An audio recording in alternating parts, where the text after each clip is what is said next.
Happy Saturday. Good afternoon. I just wanted to hop on here real quick because actually let me adjust this. Y'all are really high.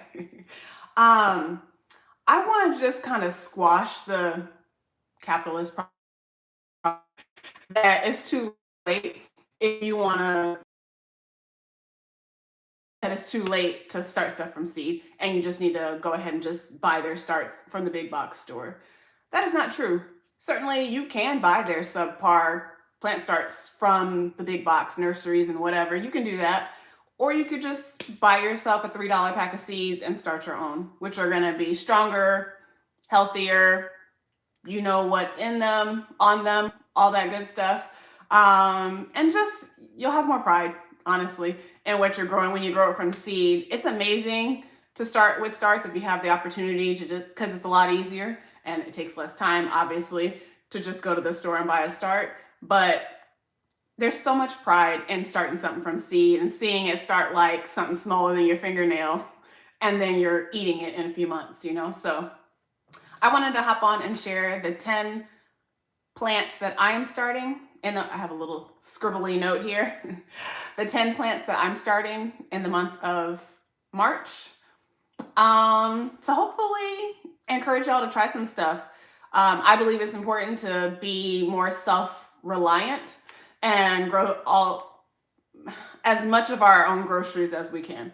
So even if you can't grow everything, try to grow something. We need to be able to provide as much as we can for ourselves. And so these are the plants that I'm starting in the month of March. So these are for summer because, yeah, it is too late if you want to start plants for spring, probably. There's a couple you could probably still squeeze in. Maybe that's a different video. But in March, which for me is next week, because today is the February 21st. So next week will be the beginning of, oh no, the week after next, sorry, will be the beginning of March. And I'm going to start these plants in preparation for putting them out for my summer harvest. So my first one is tomatoes. It's like one of my favorites. So it should be no surprise. It's probably one of everyone or a lot of people's favorites. So no surprise that it's on this list. So tomatoes will be, tomatoes will be first on my list. Hi, 6767. Hey, thanks for joining. Tomatoes, because obviously they provide lots of food. The fruits can be used in lots of different applications, sauces, stews, whatever. Lots of things you can use tomatoes for. So it is high on my list, but this is in no particular order. It was just how it came off my dome. But tomatoes are important for me because I also grow as much as I can because I like to put some away so that I can have some for winter to be eating as well. Because I try not to I try not to buy too much stuff from the store just because I don't trust it. I try to grow as much as I can. And winter, while I do have plants that are still growing, harvest is a lot slower in winter because things just aren't growing as fast when it's cold and there's less sun. And so a lot of what I grow in the summer, I grow overabundance so that I could save some and store it for the winter time when I have less food production. So tomatoes is a big one for me for canning. And also caveat, I'm growing for basically my community as much as I can. So if it looks like this is a lot, it probably is, but I am just one person, but I'm not just growing to feed myself. I'm also feeding my cousins, my aunts, my neighbors. And so I grow a lot and I'm putting in as much food as I can for me and my people. Tomatoes can be grown in ground, in pots, in containers, in raised beds. So regardless of your situation, you can probably grow some tomatoes. If you're going to grow tomatoes in a container, I suggest at least a 5-gallon container because the more root system, the more space they have for their root system, the more vigorous they'll grow and therefore the more productive they'll be. So if you're going to grow a tomato in a container, I suggest at least a 5-gallon container. It gives it a lot more space and you'll get more stuff. I have grown them in containers before. I prefer to grow them in the ground just because if I give them more space, they'll grow more. And like I said, I love tomatoes. So I prefer to put mine in the ground. Hey everyone, thanks for joining. Hi, happy Saturday. Um, Number two for me is amaranth. And this is a new one for me this year. I've never grown this before. But in an effort to continue to grow my own groceries, I've been experimenting with cooking with ancient grains because I've been trying to replace my rice addiction, particularly white rice. Nah, it's not the move. Not for me. So I've been slowly weaning off of rice. I went to brown rice, but now I'm thinking about the fact that I'm not going to be able to grow rice probably in my setting. Oh, I'm sorry. I'm in Georgia. I grow in Georgia, zone 8B. So there are some rices that I can grow, allegedly, but I have to do dry rice farming because I'm a dry farmer. I don't have irrigation or water access on my property. So I haven't gotten into all of that yet. And so I've been experimenting more with ancient grains. And so this year and last year, I've been trying, to incorporate more quinoa, millet, stuff like that, and cooking with it, learning to love it, and just incorporating it in place of rice. And so the next one that I noticed is on my list that I believe I can probably grow, allegedly, is amaranth. And so this year I'm going to try to grow it. Obviously, I want to get the grains because, like I said, I'm trying to replace my grains and grow my own grains. But even if I can't grow grains, I'm excited about amaranth because you can also eat the leaves as like a spinach or, any leafy green substitute. So even before I'm able to harvest my actual grains to store them to eat throughout the year, I'll be able to continually harvest the leaves, which I'm excited about as well. And so I'm going to try amaranth this year. Allegedly, it can handle the heat of the South.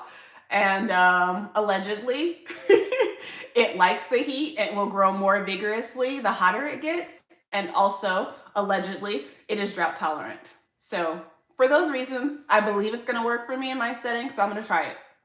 And it's also considered a superfood. So when we're thinking about like growing our own groceries and growing stuff, we want to be trying to focus on like high calorie, nutrient dense stuff, right? Because you want to eat and feel satisfied. I was trying to think of that word. Oh, satiated. You want to feel satiated. You don't want to eat and then still feel hungry. And so I'm thinking about those things as I'm choosing crops to start. The third one is sweet potatoes. So sweet potatoes actually don't start from seed. They start from slips, and which is basically a little baby plant, right? For me, I start my sweet potato slips, growing my sweet potato slips in March. Sweet potato slips do not need sun to start producing slips. They need warmth. And so normally I start my sweet potato slips in my attic. I just go to the grocery store and I buy organic sweet potatoes. You don't want to get the conventional. I know they're a little bit cheaper, but the conventional sweet potatoes are sprayed with an inhibitor chemical that stops them from sprouting. So you're going to have a harder time getting slips off of conventional sweet potatoes. So you do want to splurge and get organic sweet potatoes if that's not normally what you buy. And I just choose the variety that I want to eat or like eating. Normally I just get the regular orange sweet potato. I don't know what variety it is, but I also don't care. I know there are a lot of varieties of sweet potatoes and you can go online and buy them from people who can tell you specifically what variety it is. I'm indifferent personally. So I just go to the grocery store. I don't know the variety, but I know that it's an orange sweet potato or a purple sweet potato or a white sweet potato. I buy the one I want. You really only need just a few. So one sweet potato, you can get, I would say at least 50 slips. So that's 50 plants, probably more, but we'll say 40 to 50 slips can be produced from one sweet potato. They're very productive. And you can leave your sweet potato in the ground producing slips until you're ready for them to stop producing slips, or until it starts rotting in the soil medium. All you do is snip the little slips off of that sweet potato, and it'll keep sprouting more and more and more. And so you don't need a lot of sweet potatoes in order to get slips. So I will very likely get probably four or five sweet potatoes from the grocery store. I'm gonna put them in my attic and start sprouting them to get slips, because what you get is an unrooted plant from the sweet potato when you're getting slips, and then you have to grow roots on the slips, and then you can put those in the ground. So it's a whole process, which is why I'm starting in March, right? Because it takes a little time. It's not hard, but you do need time. And so I'm starting in March with my sweet potato slips. I don't know how many I want to get. I don't know, as much as I can. I'm going to try to grow as many as I can. That's why I'm probably going to get 4 sweet potatoes, so I can get 200-ish probably slips, just to put them all around on the land. Because part of my strategy this year for my sweet potatoes is, yes, I'm feeding people probably with sweet potatoes, but also I grow sweet potatoes for fodder. So I learned at my last farm that deer really like sweet potatoes. And so I grow like an edible fence line, basically, is what I call it. So then the critters eat on the perimeter of my property, and they get full, and then they didn't on the last farm, they didn't come into the growing space and eat my stuff. They were eating out there. So I'm going to attempt that strategy again on my new farm and see if these deer can be conditioned to do the same thing. So I'm growing some extra sweet potato slips this year, because I'm going to be putting them further out into my property line so that I could feed the deer out there, and then I'm going to use some to feed myself and my people. Okay, and then the fourth one I'm growing is okra. Okra is another heat lover. Oh wait, I'm sorry. I'm gonna circle back. Sweet potatoes, y'all. You can grow sweet potatoes in ground, raised beds, or containers. You do not need land to grow sweet potatoes. You can put them in a pot. They grow tubers, and so my suggestion, if you're gonna try to grow sweet potatoes in a pot, you probably want 7 gallons, I would think. 5, you could get some in 5, obviously. But probably 7 to 10 gallons would be better, just because sweet potatoes grow really big and you want to be able to give them more space so that you can get more sweet potatoes. Oh, and also, in case you didn't know, the greens of the sweet potato are edible and so delicious. I like sweet potatoes, the actual root tubers, but the greens, oh my gosh, like literally better than spinach. So for me, if I never get any actual sweet potato roots, it's okay, because I've been eating the greens like all summer. So normally what I do is eat my sweet potato greens. Obviously you can't take off all of them, because they do need the greens, for solar panels to get light in order to produce your tubers. You can't take off all of the greens, but I'm walking around all summer picking and harvesting off of my sweet potatoes for salads, for sautés, for whatever. I also freeze some so I can have some in the winter. It's a great green. And so during the summer, I'm eating my sweet potato greens, and then right before the frost in the winter, I harvest the actual sweet potato tubers to have sweet potatoes to eat over winter. So that's how I do it. Okay, back to number 4. Number 4 is okra.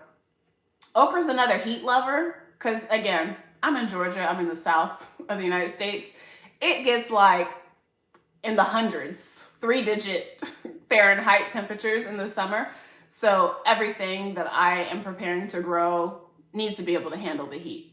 And okra can handle the heat. And actually, the hotter it gets, the more okra grows. And the other reason I love okra for growing is because it's drought tolerant. Again, I'm dry farming. I don't have any irrigation or anything on my property, so I'm relying on the rains. And here in Georgia, in the summertime, I don't get a lot of rain. And so, but my okra does fine. They're totally unbothered. And so I'm dropping seeds of okra everywhere. Last year, I grew a lot of okra for seed. And so I have like okra seed for the rest of my life at this point. And it's the okra that my granddad grew. And so it means a lot to me. So I call it Leroy's Legacy okra, heirloom okra. It's just the regular green okra, but it's really strong. It's got great genetics. And so I'm just going to keep growing that. And so I'm putting in some okra this year. Okra puts off a lot as well. Very highly productive. You can grow okra in a container. That's another one that needs a lot of space. So I would say 5 gallons or more if you're going to try to grow okra in a container. But it can be done. Okra can also grow in a raised bed, and of course they can grow in ground. They get really tall. I'd say they can get at least 4 feet, 5 feet. They can get pretty tall, and so you want to give them vertical space. They don't mind being too close together, but you do need to give them room to grow. So at least a 5-gallon container if you're going to try to grow okra in a pot. Number 5 is cucumber. So let me just say, it's so weird this is on my list. I'm like laughing at myself, sorry. Because before I started growing cucumbers, I did not like cucumber. Yuck. I didn't like cucumber. But I'm gonna say, if you're just starting to grow or you haven't really gotten into growing yet, before you like write something off and say, ew, yuck, I don't eat that, try growing it yourself. Because the stuff that you're eating in the grocery store isn't actually real food. And therefore, it's not what stuff actually tastes like. So grow it yourself first and then see if you actually like it. I actually like cucumber. Go figure. So I'm going to be growing cucumber. Cucumber is another one that's super vigorous. Like it puts out highly productive plant. It also, obviously they need water, but it's not as drought tolerant as I would like, but I think I get enough water. I think I will get enough water to keep them going from nature. So I'm going to try cucumber. We'll see. I'm going to do some here at my home garden in the suburbs. I have a garden here. So I have a front garden and a back garden where I'm growing in raised beds as well as in containers. And then I have a 5-acre farm. Well, it's a pine forest right now, and I'm turning it into a farm. And so I have grown cucumbers here at my suburban setting already, so I know I can grow them here. So I will have at least 1 cucumber plant growing here. Last time I grew my cucumber in a raised bed. It just needs room to trellis, and I have a fence along my back garden, and I just put, you know those little nettings? It's just net, basically. Anyway, I draped that along my fence line. So now my cucumber has something to trellis onto my fence. And so I'm going to grow cucumber here in my raised bed because I know that I can do that because I have done it before. And then I'm going to trial it at the farm. I've never grown anything on the farm, on my new farm, because I've actually only owned it for 6 months. And so this will be my first growing season at the farm. So a lot of this is experimentation because yes, it's still in Georgia, which you would think would be the same, but you know, every region is different. And so, and I'm also kind of like in a microclimate setting because like I said, it's a pine forest. So my whole property is covered in pine trees, which even in my last farm, I just didn't have as much tree coverage, like to insulate my farm and to provide shade. So it's just a lot of things are new.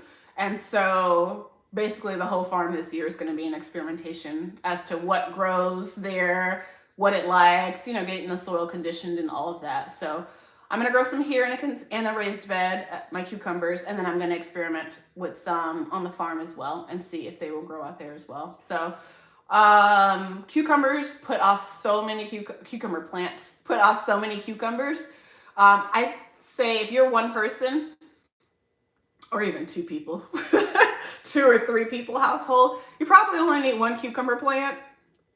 Like they put off so many cucumbers.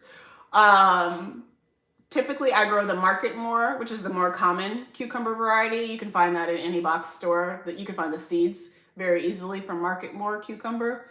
Yeah, highly productive. You don't need a lot of cucumber plants in order to get a lot of cucumbers. So keep that in mind. They're good for, you can freeze them, obviously, you can pull them, you can do lots of things with cucumbers. I expect I'll be giving giving lots of cucumbers away. Let's see. Number 6, I just put it as a category or like a grouping. Number 6 is basil. So it's probably sounds crazy to people, but I'm growing 5 varieties of basil because basil is drought tolerant, can handle the sun, doesn't mind the heat at all, and is super vigorous and is a great pollinator plant. My bees love basil. The bees, the butterflies, everybody loves basil. All of my pollinator friends love basil, but particularly I know my bees love it. So I'm always thinking about like, what can I grow for my bees? So basil. I'm growing opal basil, which is like a red leaf basil. It's so good. I'm growing a lime basil, which, as it sounds, tastes like lime. It's great for like seasoning stuff or like making teas or anything I want to like add like a splash of like citrus to. I do some dried or fresh lime basil leaves. I'm also growing holy basil, which is more for medicinal purposes. It's great for teas and health. I'll let you Google it. Holy basil, also known as Tulsi. I'm growing that.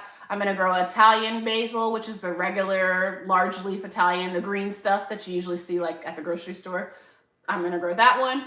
And then I'm also growing cinnamon basil, just like it sounds. Tastes a bit like cinnamon.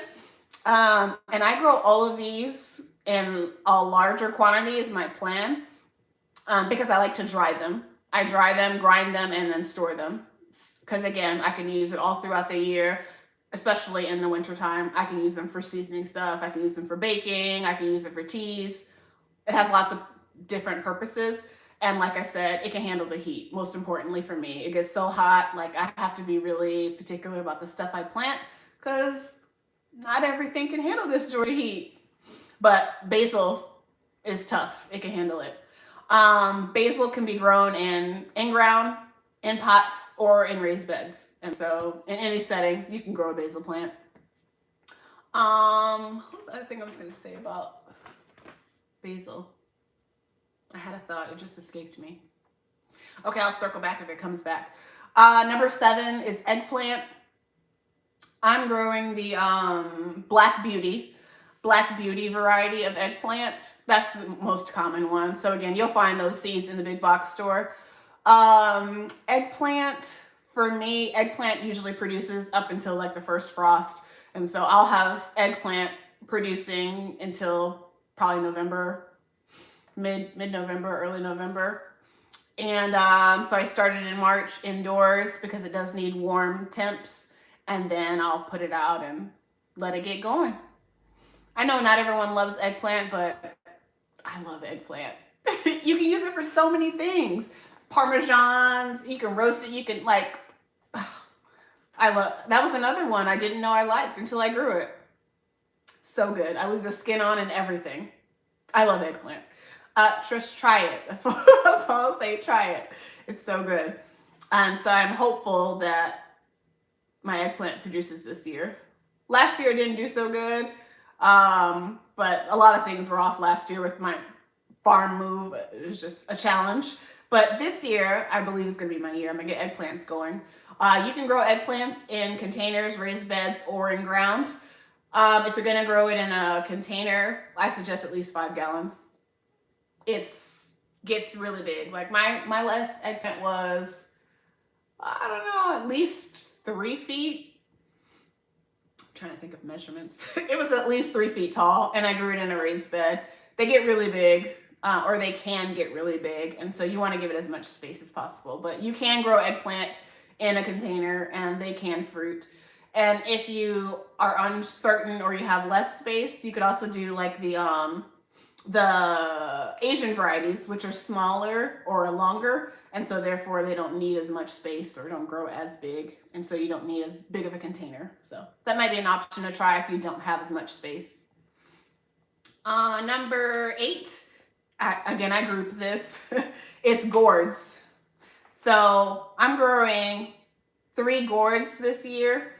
I'm going to grow Seminole pumpkin, I'm growing spaghetti squash, and I'm growing butternut squash. Also, spaghetti squash, if you've never tried spaghetti squash, I'm telling you this because I literally just discovered spaghetti squash like 2 years ago or a year ago. Recently, I discovered spaghetti squash. I had no idea what I was missing. Spaghetti squash is so good. You roast it and then you like use a fork to rake it, and it's like literally nature's noodle. Like it makes like spaghetti noodles. It's amazing. So I grew it last year on my old farm. I saved all of the seeds and I'm growing it on my new farm this year. I probably wouldn't grow, you probably can grow all of these in a container, but they need a really big container, probably like 7 gallons at least. I've never tried growing them in a container. Nope, I've never tried growing them in a container. I'd probably, personally, if I had to grow them, my gourds, I would do a raised bed or in ground. Not that you can't grow it in a container, I just think they'll do better probably because they need more space. And also they're very vigorous with their vines. So if you're growing in a small space that you don't have room for them to like trail, you probably don't want to grow them. You can trellis them and let them grow up, but they'll also just spread on the ground and be just fine. You don't have to give them support to let them trellis, but you can. So it's optional. I will not be trellising any of my gourds. I'm just going to let them grow wild on the ground. Yeah. Seminole pumpkin grows crazy. Like one year I grew it on my old farm, and it wasn't even close to the street, but it grew close to the street. And there was this old building at the front of the street. Anyway, the Seminole pumpkin grew all the way from where I was growing it up the side of the building and was hanging off the side of the building. The vines were hanging off the side of the building. And people would stop by and ask me like, what's that? What you got growing right there? One time I told a neighbor, I was like, that's a pumpkin, Seminole pumpkin. And he was like, I ain't never seen no pumpkin grow like that. I know. Seminole pumpkin. It's a different kind of pumpkin. That's another one that I don't even like pumpkin. And I can actually still say probably, I don't really like pumpkin, but I like Seminole pumpkin. And as the name sounds, it's named after the Seminole Indians.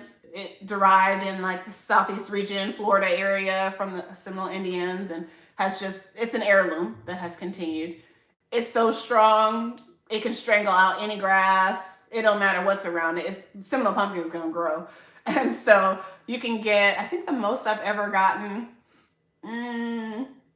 most Seminole pumpkin plants in my experience, I get like 3 or 4 pumpkins off of, oh wait, y'all, I've got one to show you. Wait, hold on.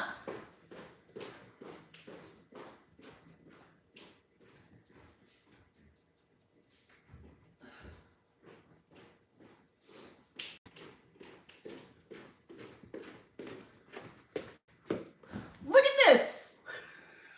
You see my head? This is a Seminole pumpkin. I totally forgot. I still have one left from last year's harvest. So, Seminole pumpkin. I'm about to sound like a commercial because it's a commercial. Seminole pumpkin. You can store these just on a shelf somewhere. I had this sitting on the floor in my living room. It doesn't need anything. You just need to keep it in a cool, dark, dry place, and it will last for a year.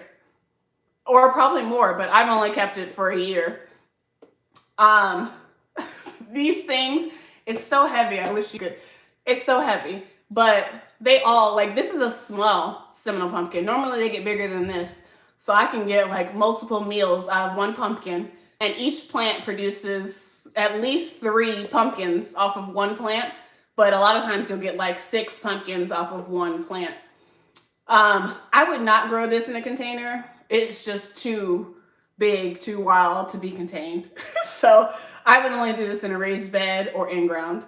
But every year when I grow them, I save the seeds from it. And I've been growing this now 3 years. each pumpkin, you can get at least 100 seeds out of one pumpkin. And yeah, I just dry the seeds and then I replant them. So I've got a ton of seeds. I'm going to be replanting this year. Ooh, put this down. This thing's so heavy. Oh, and the other cool thing about Seminole pumpkins, so I'm starting the seeds in March. I'm going to put it outside at the farm, probably weather dependent. You know, the weather be acting funny sometimes. Weather dependent. I'm going to put it out at the farm probably late April, mid-late April, because it does need warmth. It doesn't like cold at all. Not even like 50. It's not feeling it. It needs warmth. And so I'm going to wait until it warms up, and then I'm going to put them out. And I'm able to start harvesting these around October, mid to late October, all the way up until the first frost, which for me is usually like first or second week of November. The Seminole pumpkin just keeps putting out.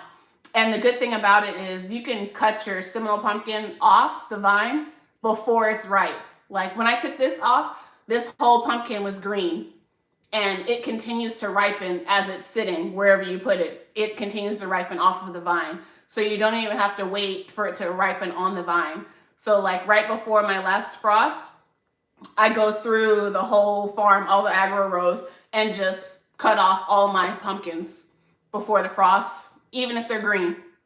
And then I just continue to watch them ripen, and they just get prettier and prettier. I don't know if you guys can see even the coloring on them. It is a pumpkin, Seminole pumpkin, but it tastes more like a butternut squash. It's like really sweet. It doesn't have like a regular pumpkin taste. Anyway, okay. My commercial for Seminole pumpkins all over. I realize I'm going really deep. I just feel really strongly about these. There's a reason it's an heirloom. There's a reason why the Seminole Indians continue to grow this. Seminole pumpkin's amazing. I had no idea. I'd never even heard of this. But now I will never not grow it. And so I'm starting Seminole pumpkin. I'm also starting some extra starts because I want to be able to gift some to some of my people who are growing them. And then I'm also probably going to sell some locally in Georgia for people who want to grow it. Because I have a ton of seeds. I'm starting them, and I'm going to, hopefully keep the legacy of the Seminole pumpkin growing. Okay. Seminole pumpkin ad over. I do love Seminole pumpkin stuff. And then I'm trying butternut squash for the first time. I've never grown it. I do love it, so hopefully it's productive. And I'm able to get some butternut squash because I do like eating them. So I am going to try growing them, and I'm going to grow them in ground on the farm. Number 9 is peppers. Another one of everybody's favorites, right? I'm doing 2 varieties this year. I'm doing banana peppers and bell peppers. I don't know. Peppers are kind of tricky for me sometimes. Sometimes they do well, sometimes they don't. We'll see how this year goes, but I'm going to start them in March. I'm going to put them outside once it starts consistently being warm, and I'm going to let them go. Peppers can easily be grown in containers. I've definitely done plenty of containers of peppers. I've actually never grown peppers in ground. This is my first year trying them in ground. I always grow peppers in containers or in raised beds. Again, I suggest at least 5-gallon container if you're going to grow them in a container. And yeah, that's it. Peppers. Everybody knows peppers. And then number 10, I made this a category again because I go a little crazy with these, but it's legumes, which are beans and peas.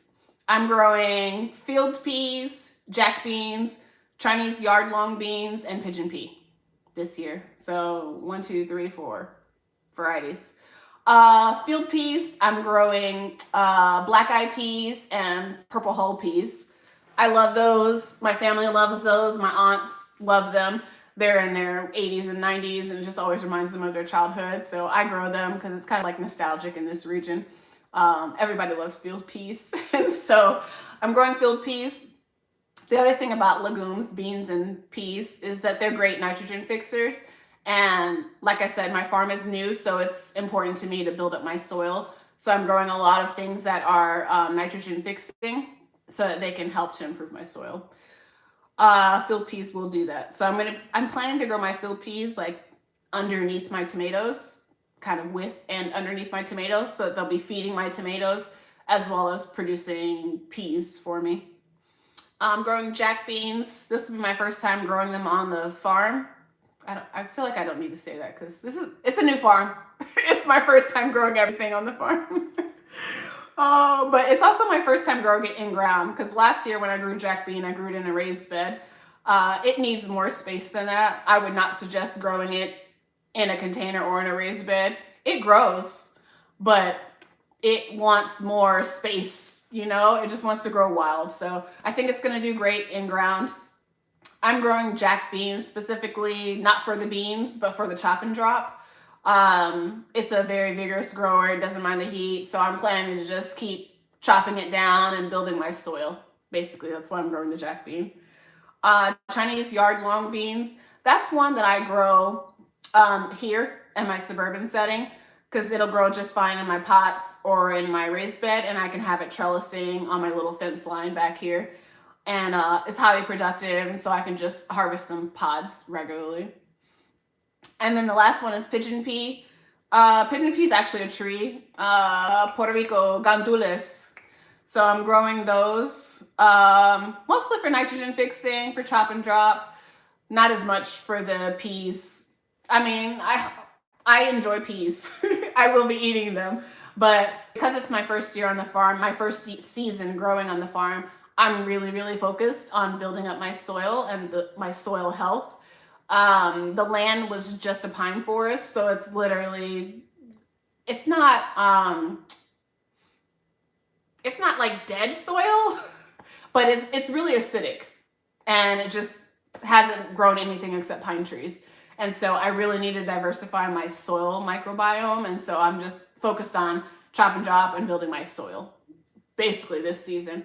And I'm hopeful that I'll be productive as well, and therefore I'll be able to harvest and have some food to share and try to grow my own groceries. Like, that's the goal, right? But I do recognize that it's a process, and I gotta, like, you know, build up my situation to be able to be productive. So I'm sure I'll be able to produce some stuff, but I know some things will struggle as well, because yeah, I just don't know what my soil is gonna do or how healthy my soil is right now. So anyway, I'm building up the soil. So that's what my legumes are for. So that's my 10 groceries that I'm going to be starting in the month of March. Again, there's tomatoes, amaranth, sweet potatoes, okra, cucumber, basil, eggplant, gourds, peppers, and legumes, beans and peas. Y'all can grow these. There's no reason not to. We got to get to where we're less dependent on the food system and more dependent on ourselves. And if nothing else, like, if you feel like you don't need any food, you're fine, you'll just get yours from the store. If you have a little space, a front yard, a backyard, a patio, a deck, where you can put some pots or containers, grow something for your neighbor, grow something for your grandma. They'll appreciate it, even if you don't feel like you need it. Other people do. There's lots of people who would appreciate a pumpkin, you know, a basket of eggplants, a handful of tomatoes. They'll be great as gifts. You know, you can support other people even if you don't feel like you need it for yourself. Or if you think, oh, I only need 2 plants for me, 2 tomato plants, what's the harm in starting 4 instead of 2? I mean, it's not that much more care. You probably have the space, or you can make some space for it. Try to max out your growing space and your capacity of what you can do. This is like, there's no better time, right? There's no better time, no better reason to grow something, to grow our own groceries, to do for ourselves. And so hopefully my little list inspired you to get started. Don't believe them when they tell you, oh, if you haven't started your seeds yet, it's too late. It is too late for some things, but it's not too late, period. There's a lot of things you could start for March, and I just shared 10. I hope people will share in the comments, what are you starting for March? What are you growing for the summer? What seeds are you planning to drop in the month of March? So we can all be inspired. I'm sure there's some other ones that I might hear that I might go ahead and start. You never know. But yeah, share in the comments so other people can know what stuff you're starting, what stuff they can still start where they're growing. There's plenty of things to still grow. right now, I don't believe there's a shortage of seeds. And so you'll probably have an easier chance getting some seeds than stuff from the store. So Dollar Tree, I don't know, Home Depot, wherever you can get seeds from, get you some seeds, start growing, grow your groceries, y'all. Let's grow our own groceries. Okay. Me and my pumpkin are getting off our soapbox. Hope you guys have a fabulous rest of your Saturday. I am headed to the farm tomorrow, and so I'm going to be live from the farm. I'm going to show you guys what's happened since I've been gone, what's happened since you've seen it on the farm, and just kind of catch up and show you what I'm working on for next week. I have a week on the farm working, so hope you can join. I'm going to go live at 2 p.m. tomorrow, 2 p.m. Eastern time.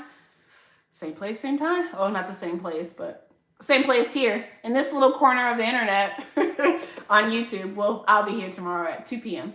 Hope to see you guys then. Enjoy the rest of your Saturday. All right, y'all. Oh, wait.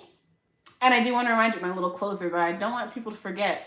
You can't grow all the food that people need, but the people need all the food you can grow. Drop some seeds, y'all. Grow something for somebody. All right. See y'all tomorrow.